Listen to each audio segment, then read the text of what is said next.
Hi friends, இன்றைக்கி நம்ம பார்க்க போகிறது கர்ப்ப காலத்தில் காஃபி குடிப்பதை முற்றிலுமாக குறைக்கணுமா அப்படின்னு நிறைய பேர் யோசிச்சுட்ருப்பீங்க. ஒரு சிலர் கன்சீவ் வர்றதுக்கு முன்னாடி நாள் முழுவதும் எனக்கு காஃபி வேணுன்ற வாக்கியம் அடிக்கடி சொல்லிகிட்டு வந்துருப்பாங்க.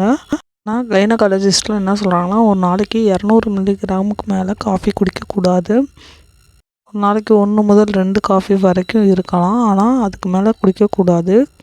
இப்போ டயர்டாக இருக்கும்போது காஃபி குடித்தா ஒரு எனர்ஜியாக இருக்கும். அதனால இது ஒரு தூண்டுதலாக தான் செயல்படுது.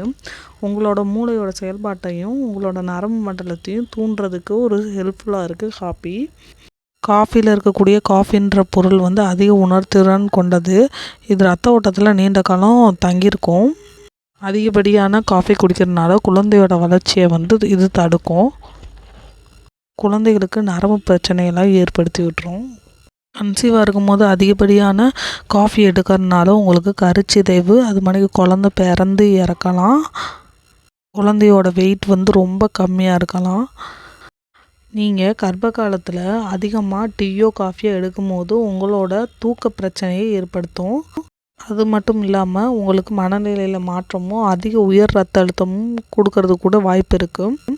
காஃபிக்கு பதிலாக ஆல்டர்னேட்டிவ்ஸாக என்ன எடுத்துக்கலாம்னா, ஹெர்பல் டீ, அதாவது மூலிகை தண்ணீர், ஏதாவது மல்லி போட்டு குடிக்கிறதோ இது மணிக்கு குடிச்சிங்கன்னா உங்களுக்கு பெனிஃபிட்டாக இருக்கும். நிறைய தண்ணி குடிங்க.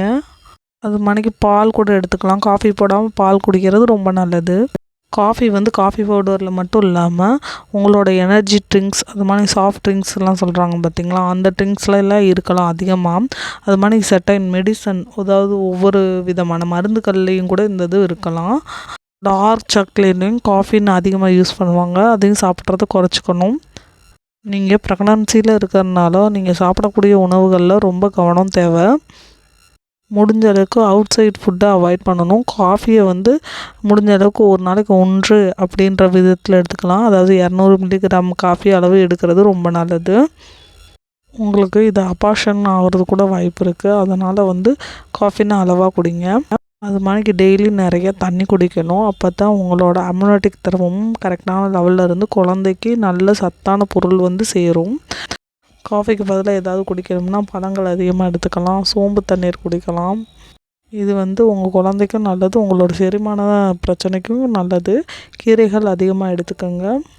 இந்த டைமில் உங்களுக்கு ப்ரெஷரும் ஷுகரும் இல்லாமல் பார்த்துக்கணும். முக்கியமாக வாக்கிங் போகணும். ஃபஸ்ட்டு 3 மந்த்துக்கு உங்களால் முடியலைன்னா ஓய்வு எடுக்கலாம்.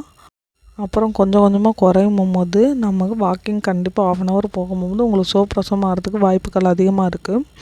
ஒவ்வொரு வாரத்துலேயும் குழந்தையோட வளர்ச்சி எப்படி இருக்கும் அப்படின்றதையும் நான் வீடியோ போட்டுட்ருக்கேன். தவறாமல் என் சேனல் சப்ஸ்கிரைப் பண்ணி பெல் பட்டனை கிளிக் பண்ணி ஆல் ஆப்ஷனை கிளிக் பண்ணி வச்சுக்கோங்க. சப்போர்ட் பண்ணிடுங்க.